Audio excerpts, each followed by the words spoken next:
Hello and welcome to the channel online अधिकारी। मेरा नाम है सौरभ यादव। आपको बिहार स्पेशल के 2 लेक्चर दिए जा चुके हैं। आज बिहार स्पेशल का तीसरा लेक्चर है, जिसमें हमने बताया था कि बिहार की नदियों के बारे में, बिहार के खनिज के बारे में, इन सब के बारे में हम इस लेक्चर में देखेंगे। पिछले लेक्चर में और उसके पिछले लेक्चर में हम लोगों ने बिहार की भौगोलिक संरचना के बारे में देखा कि कौन कौन से राज्यों के साथ सीमा साझा करता है और बिहार में कौन सा ज़िला। उसके बाद दूसरे लेक्चर में ये सब देखे कि क्षेत्रफल में कौन सा बड़ा है, जनसंख्या किसमें ज़्यादा, जनसंख्या घनत्व वगैरह ये सब हम लोग देखे। बिहार में वन वगैरह के बारे में देखे, national park, wildlife sanctuary, इन सब के बारे में देखे। आज हम बिहार की नदियों के बारे में देखेंगे। बहुत आसान है, थोड़ा सा ध्यान देंगे तो आप क्लियर हो जाएगा। यहाँ पर गंगा नदी, ये जो बलिया जनपद है उत्तर प्रदेश का, यहाँ से देखिए एंट्री करती है। पटना, ये पटना है, पटना में होते हुए ऐसे ये देखिए गंगा नदी ये चली गई इधर, ठीक है।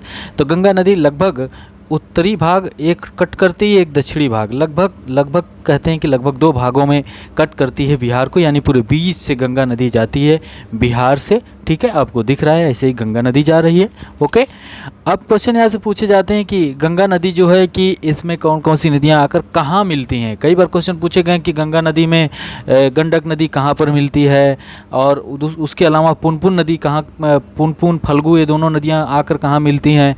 उसके अलावा जो है कि सोन नदी कहाँ मिलती है, और यहाँ पर है कि बदुआ नदी है, ये सब कहाँ पर आकर मिलती हैं। तो इस प्रकार क्वेश्चन आते हैं। और वैसे हम लोग गंगा नदी के बारे में देखते हैं तो उत्तर प्रदेश से बाएं साइड से गंगा नदी में रामगंगा, गोमती, घाघरा देखिए यहाँ पर घाघरा, आप यहाँ पर, ठीक है, घाघरा, फिर गंडक, ठीक है, गंडक, फिर यहाँ पर बूढ़ी गंडक भी है, बूढ़ी गंडक, बागमती, ठीक है, ये दोनों आकर मिलती हैं आगे। रामगंगा, गोमती, घाघरा, गंडक, ये बागमती, फिर उसके बाद कोसी आगे बढ़ती है, और फिर महानंदा चली जाती है। तो महानंदा देखिए यहाँ पे, ये पश्चिम बंगाल से होते हुए आ रही है महानंदा, ये आते हुए फिर यहाँ मिलती है, पश्चिम बंगाल में मिलती है, लेकिन महानंदा उसमें भी है, बिहार में भी है, ठीक है। और उसके अलावा नीचे साइड से यानी राइट साइड से, दाहिने साइड से गंगा में मिलने वाली नदियाँ जैसे कर्मनासा, यहाँ पर कर्मनासा, यहाँ कर्मनासा, यहाँ पर कर्मनासा हो गई। उसके बाद सोन हो गई, पुनपुन हो गई, फल्गु नदी हो गई, उसके बाद केउल नदी है, उसके बाद एक और नदी अजय नदी है, यहाँ पर बदुआ नदी भी दिख रही है, ठीक है। तो ये नदियों का नाम याद होना चाहिए और उसको हम अभी देखते हैं अच्छे से। तो रामगंगा, गोमती, घाघरा, इधर गंडक, इधर आपको बूढ़ी गंडक, इधर आपको बागमती, इधर आपको कोसी, इधर आपको महानंदा दिख रही हैं। यहाँ पर आपको दिखेगी कर्मनासा, यहाँ पर सोन, यहाँ पर पुनपुन, यहाँ पर फल्गु, यहाँ पर केउल एक नदी है, फिर उसके बाद अजय नदी है, उसके बाद बदुआ नदी है। तो ये सब नदियाँ, इसको याद रख लीजिएगा। पूर्व से पश्चिम पूछा जा सकता है, और आगे हम बताते हैं किस प्रकार से और क्वेश्चन पूछा जाता है, ओके, ठीक है। ये देखिए, ये घटना चक्र से लिया गया है, घटना चक्र आप लोग ले लीजिएगा। क्वेश्चन यहाँ से पूछा गया, आप उठा के पेपर देखेंगे तो उसमें मिलेगा। जैसे गंगा नदी कहाँ पर मिलती है, मतलब कौन कौन से, भोजपुर और सारण जिलों के बीच सीमा बनाते हुए बिहार में प्रवेश करती है। भोजपुर और सारण जिलों के बीच सीमा बनाते हुए बिहार में प्रवेश करती है, और बलिया जनपद भोजपुर और सारण में सीमा बनाते हुए एंट्री कर जाती है बिहार में, ठीक है। उसके अलावा पटना, बक्सर, मोकामा, भागलपुर, मुंगेर आदि जिले इसके तट पर स्थित हैं। घाघरा की बात करें, घाघरा जो सरयू के नाम से भी जानी जाती है, रेविलगंज सारण जनपद में गंगा नदी मिलती है। याद रखिए, घाघरा रेविलगंज सारण में आकर मिलती है, सारण जनपद है, जिला है, ठीक है, गंगा नदी मिलती है, ठीक है। बिहार और उत्तर प्रदेश की सीमा का भी निर्धारण करती है।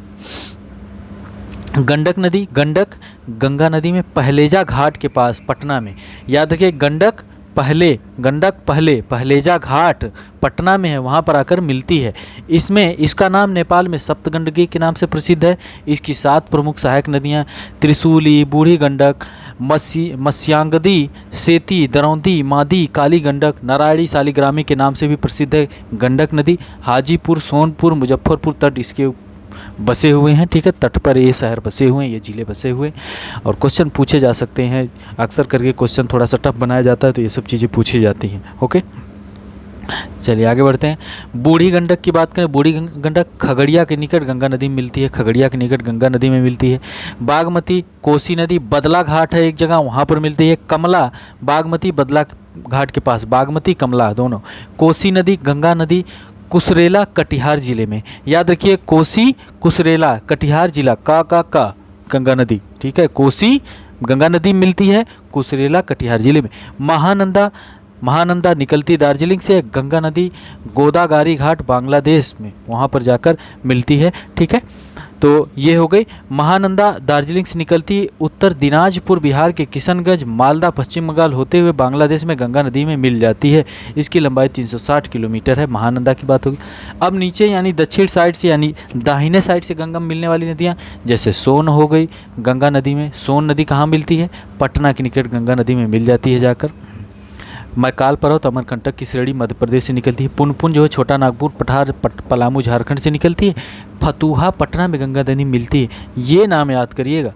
कर्मनासा कैमूर पर्वत से निकलती है बिहार में गंगा नदी में, उत्तर प्रदेश और बिहार के बीच सीमा बनाती है, ठीक है। अब बिहार में इसे अशुभ या अपवित्र नदी माना जाता है। अशुभ या अपवित्र क्यों?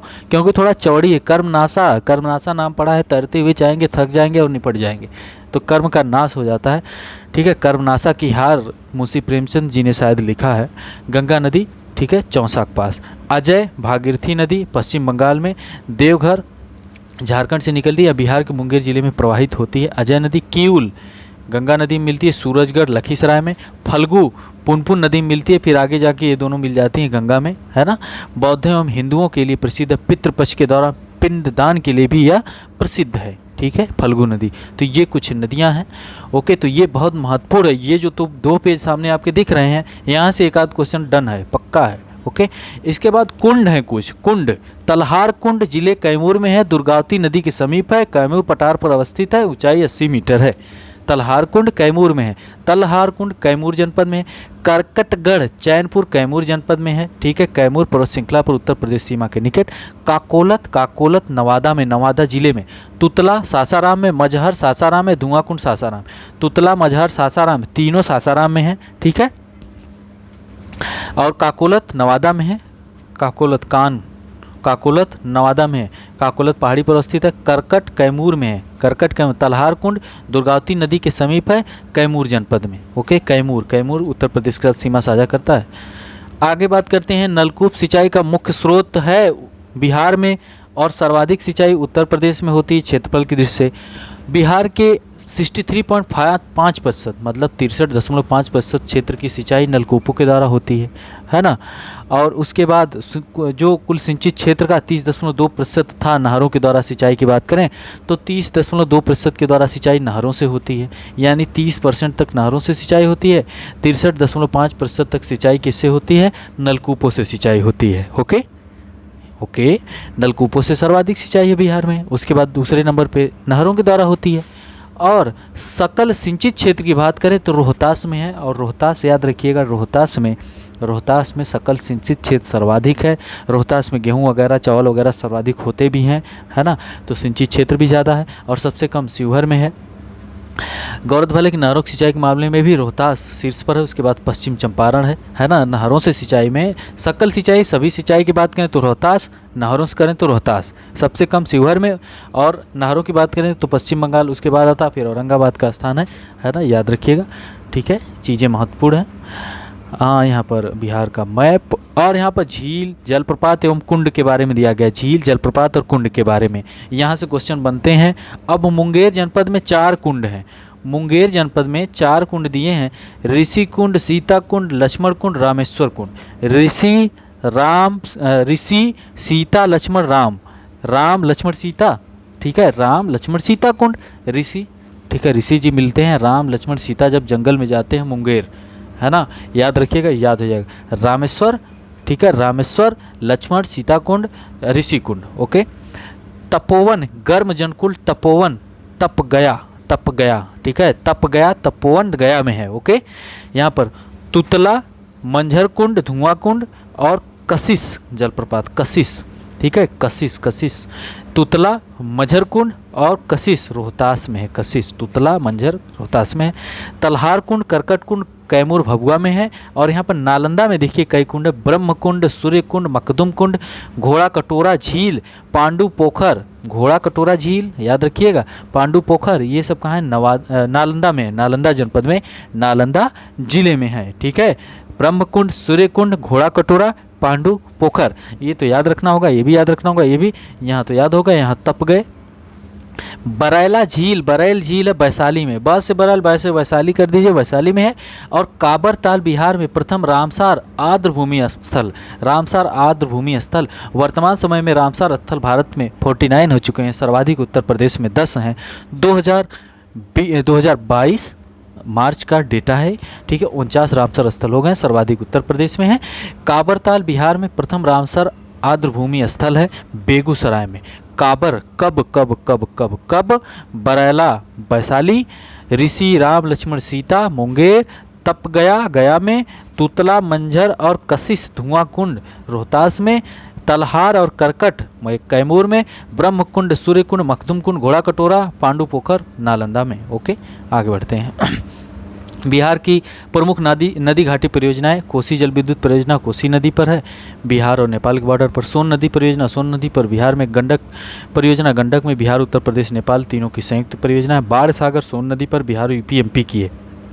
बाढ़ सागर सोन नदी पर, बाढ़ सागर याद रखिए सोन नदी पर बिहार, यूपी और एमपी की है। बाढ़ सागर सोन नदी पर बिहार, यूपी और एमपी की है। ये नहरों की बात करें, त्रिवेणी नहर गंडक पे है, कमला नहर कमला पर है। त्रिवेणी तिरहुत तियूर नहर कहाँ से निकली है? त्रिवेणी तिरहुत तियूर गंडक नदी से, कमला कमला नदी से, ठीक है। ये नहरें कहाँ से निकली? त्रिवेणी तिरहुत तियूर गंडक से पूछी गई हैं, ये पूछे गए क्वेश्चन है, ठीक है। कृषि और सिंचाई की बात करें तो कृषि और सिंचाई के बारे में हमने आपको पढ़ाया है, करंट अफेयर जो उसका सर्वे है बिहार का, इकोनॉमिक सर्वे, उसमें हमने बताया है आपको। लेकिन चलिए यहाँ पर भी देख लेते हैं, कुछ चीज़ें हैं और वो अपडेटेड डेटा है, इकोनॉमिक सर्वे का अपडेटेड डेटा देखिएगा। लेकिन हम थोड़ा चीज़ें देखते हैं यहाँ पर। चावल उत्पादन में के मामले में प्रमुख जिले बिहार के हैं रोहतास, वो उसमें बताया गया रोहतास जिला, औरंगाबाद। रोहतास में चावल सर्वाधिक होता है और फिर औरंगाबाद में होता है। चावल की सर्वाधिक इतना किलोग्राम उत्पादकता रोहतास में दर्ज हुई, ठीक है, सर्वाधिक रोहतास में होता है चावल, ओके। और सबसे कम उत्पादकता मधुबनी में, यानी सर्वाधिक चावल का उत्पादन कहाँ होता है? रोहतास में, और सबसे कम चावल का उत्पादन मधुबनी में होता है। प्रति हेक्टेयर की उत्पादकता की रोहतास में बात करें, प्रति हेक्टेयर की उत्पादकता सबसे कम मधुबनी में। गेहूं की बात करें, गेहूं की उत्पादकता प्रति हेक्टेयर बेगूसराय में, गेहूं बेगूसराय में सर्वाधिक उत्पादकता है, ठीक है। गेहूं के उत्पादन 3 अग्रणी प्रति हेक्टेयर उत्पादकता बेगूसराय में गेहूं में, लेकिन रोहतास जिले में जो है कि गेहूं के उत्पादन में 3 अग्रणी जिले, यानी सर्वाधिक उत्पादन कहाँ होता है? रोहतास में, फिर मुजफ्फरपुर में, फिर सीतामढ़ी में है, ओके, ठीक है। मक्का की बात करें, मक्का का से कटिहार शीर्ष पर है मक्का के उत्पादन में, ठीक है। मक्का के उत्पादन में मक्का का से कटिहार, मक्का कटिहार में, ठीक है। अन्य मक्का उत्पादक जिले हैं पूर्णिया है, अररिया है, खगड़िया वगैरह। और वहीं हम सर्वाधिक मक्का की सर्वाधिक कितना किलोग्राम उत्पादकता सुपौल में प्रति हेक्टेयर उत्पादकता की बात करें तो सुपौल में है, और सबसे कम बक्सर में। 2 दलहनों का सर्वाधिक इतना उत्पादकता पूर्वी चंपारण में दर्ज की गई, सबसे कम, यानी दलहनी फसलों की सर्वाधिक उत्पादकता पूर्वी चंपारण, ठीक है। तो चंपारण सत्याग्रह के लिए महात्मा गांधी जी को किसने बुलाया था? कौन मिलने आया था उनसे और कहाँ पर उनसे मिला था? महात्मा गांधी जी से, ठीक है। तो ये उत्पादकता वगैरह की बातें हो गई। हमने उत्पादकता वगैरह वाले सेक्टर में देखा कि चावल का सर्वाधिक उत्पादकता जो होती है रोहतास में है और सर्वाधिक उत्पादन भी होता है। प्रति हेक्टेयर उत्पादकता सबसे कम मधुबनी में है। गेहूं की बात की है तो गेहूं बेगूसराय में, ठीक है, प्रति हेक्टेयर उत्पादकता। लेकिन उत्पादन की बात करें ज़्यादा तो रोहतास में क्षेत्र ज़्यादा, फिर मुजफ्फरपुर, सीतामढ़ी। मक्का की बात करें तो मक्का कटिहार में, ठीक है, राज्य का कुल मक्का उत्पादन, ठीक है। और मक्का उत्पादक जिले अन्य प्रमुख हैं पूर्णिया, खगड़िया और सुपौल हैं। और हम दलहनी फसलों की बात की है तो पूर्वी चंपारण में सर्वाधिक दलहनी फसलें पूर्वी चंपारण में हैं, ओके। वहीं यहाँ पर दलहन में 3 शीर्ष जिले हैं, पटना 3 शीर्ष जिले दलहन उत्पादन में है। पटना है सर्वाधिक है, फिर उसके बाद सुपौल है। दलहन में पटना है, एक सेकंड आगे बढ़ेगा, पटना है और सुपौल है, और यहाँ पर और है मधुबनी। राज्य सरकार के गन्ना विभाग के अनुमान के अनुसार राज्य में ईख बोला जाता है, भोजपुरी भाषा में ऊख बोलते हैं, ईख, ठीक है। ईख उत्पादक जिलों में पश्चिम चंपारण शीर्ष पर था, जिसके इतना टन वगैरह अन्य एक प्रमुख उत्पादक जिले पूर्वी चंपारण और गोपालगंज। यानी गन्ना की अगर हम बात की जाए, गन्ना सर्वाधिक पश्चिमी चंपारण में है। पश्चिमी चंपारण वही जनपद है जो सबसे उत्तरी जिला है बिहार का और जो सबसे सर्वाधिक क्षेत्रफल वाला जिला है बिहार का। ओके, याद रहिएगा, याद रखिएगा। और भी ज़िले हैं जैसे पूर्वी चंपारण, गोपालगंज। और दलहन उत्पादन में 3 शीर्ष जिले पटना है, फिर सुपौल है, फिर मधुबनी है। ये सब क्वेश्चन बन सकते हैं। पिछले 3 वर्षों के दौरान बात करें, आम का सर्वाधिक उत्पादन, उसके बाद केले का है। बिहार में सबसे ज़्यादा आम का उत्पादन होता है। आम आपको खुदीराम बोस जी की एक कहानी याद होगी, जब आप क्लास 5th या 6th या 11th में पढ़ते होंगे, तो खुदीराम बोस को जब जेल में लेके गया तो उनको आम दिया गया खाने के लिए। तो खुदीराम बोस जो है कि आम खा लिए, मतलब ऐसे दबा दबा कर आम को चूस गए और फिर इसको हवा भर के फुला के रख दिए। जब जेलर आता है फिर से आम लेके जाता है, कहता है कि तुम तो आम खाए नहीं, और जब आम को हाथ लगाता है तो आम पिचक जाता है एकदम, है ना। तो फिर उसको मतलब बहुत तेज़ी से ठाका लगाकर हंसते हैं खुदीराम बोस। ऐसा कहानी है, ठीक है। तो बाहर पता चली होगी, उसके बाद लिखी गई होगी।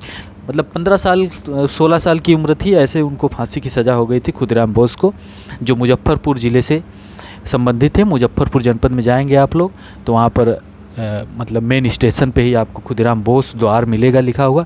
खुदीराम बोस की शायद वहाँ पर एक प्रतिमा भी लगाई गई है। तरबूज की खेती के क्षेत्रफल में सबसे अधिक वृद्धि देखी गई है, इतना वार्षिक बढ़ी है। बिहार में प्रमुख फलों का उत्पादन होता है, सबसे ज़्यादा आम होता है, फिर केला होता है। केला केले के लिए प्रसिद्ध है। वैशाली प्रसिद्ध है या सोनपुर प्रसिद्ध है केले के लिए, कौन सा प्रसिद्ध है ये आप लोग कमेंट करिएगा। वैशाली प्रसिद्ध है, सोनपुर प्रसिद्ध है, या फिर कोई केला वहाँ पर छोटे छोटे केले होते हैं वो फेमस है। आम, केला, अमरूद, लीची, अनानास, पपीता, तरबूज, लीची, ठीक है। लीची मुजफ्फरपुर में शायद ज़्यादा होती है। मुजफ्फरपुर में एक बार बच्चे खाली पेट लीची को खा लिए थे, इसलिए लीची में कुछ ऐसा पाया जाता है। उसको आप लोग कमेंट करिएगा क्या पाया जाता है जिसकी वजह से उन्हें समस्या हुई थी, क्योंकि पूछा जा सकता है क्वेश्चन। तो और बिहार में कुछ खनिजों की बात करें तो बिहार में खनिजों की बात सीधे मैप में ही देखते हैं। पूर्णिया में फायर किले, भागलपुर में चाइना किले है, और चाइना किले है, हेमेटाइट, लव अयस्क, कोयला, राजमहल, ये सब। चूना पत्थर और क्वार्टज सिलिका बालू भागलपुर में भी है, मुंगेर में है। बांका में सीसा जिंक है, जमुई में सोना, मैग्नेटाइट, लव अयस्क, क्वार्टज सिलिका बालू, क्वार्टजाइट लखीसराय में, अभ्रक माइका जो उसको बोलते हैं नवादा में, क्वार्टजाइट नालंदा में भी है, फेल्सपार मैग्नेटाइट लव अयस्क जो गया में है, और क्रोमाइट गया में भी है, जहानाबाद में। चूना पत्थर रोहतास और कैमूर में। टाइटेनियम, वैनेडियम और गैलियम है, ये अलग मटेरियल है जो कैमूर में पाया जाता है। याद रखिए टाइटेनियम, वैनेडियम, गैलियम। पायराइट, सीसा जिंक, बॉक्साइट, ये दोनों पाए जाते हैं रोहतास में। टाइटेनियम, वैनेडियम, गैलियम याद रखिएगा। बाकी हमें नहीं लगता कि याद हो पाएगा, लेकिन अभ्रक याद रखिएगा, नवादा में है। अभ्रक नवादा में है। बाकी तो ये सब याद, यहाँ से ये टाइटेनियम, वैनेडियम, गैलियम याद रखिए कैमूर में, और अभ्रक याद रखिए नवादा में। ये सब तो याद बहुत मुश्किल से होंगे, ओके, लेकिन अगर हो जाता है तो बेहतर है। बिहार में हथकरघा के संकेंद्रण वाले ज़िले कौन कौन से? हथकरघा, हाथ से जो बनाया जाता है। भागलपुर में रेशमी, सूती, सजावटी कपड़े, स्टेपल, चादर, निर्यात योग्य रेशमी और सूती कपड़े। भागलपुर में रेशमी, सूती, सजावटी कपड़े, भागलपुर में रेशम के उत्पादन के लिए, ठीक है, सूती सजावटी कपड़े, स्टेपल चादरें, निर्यात योग्य रेशमी और सूती कपड़े। बांका में टसर रेशम, निर्यात योग्य रेशमी कपड़े, वहीं पर सटा हुआ है बांका। गया में सूती कपड़ों के थान, बेडशीट, तौलिए, गमछे। नालंदा में सजावटी पर्दे, बिस्तर के खोल, आंतरिक सज्जा सामग्रियां और सजावटी कपड़े। नवादा में टसर रेशम, महिलाओं की पोशाक के सामान। मधुबनी में महीन सूती कपड़ों के थान और धोती, कमीज के कपड़े। औरंगाबाद, रोहतास में ऊनी कंबल, ऊनी कालीन और साड़ियाँ। कैमूर में ऊनी कालीन, बनारसी साड़ियाँ। पटना, सिवान में सूती कपड़े और सजावटी कपड़े। और पूर्णिया, कटिहार में जूट के थैले। पूर्णिया, कटिहार ये सटे हुए हैं, बॉर्डर सटा हुआ किसके साथ? पश्चिम बंगाल के साथ। तो जूट के थैले, जूट मिश्रित सामग्रियाँ, सज्जा सामग्रियाँ। बिहार में 3 प्रकार के रेशम का उत्पादन किया जाता है, मलबरी, टसर और अरंडी, ठीक है।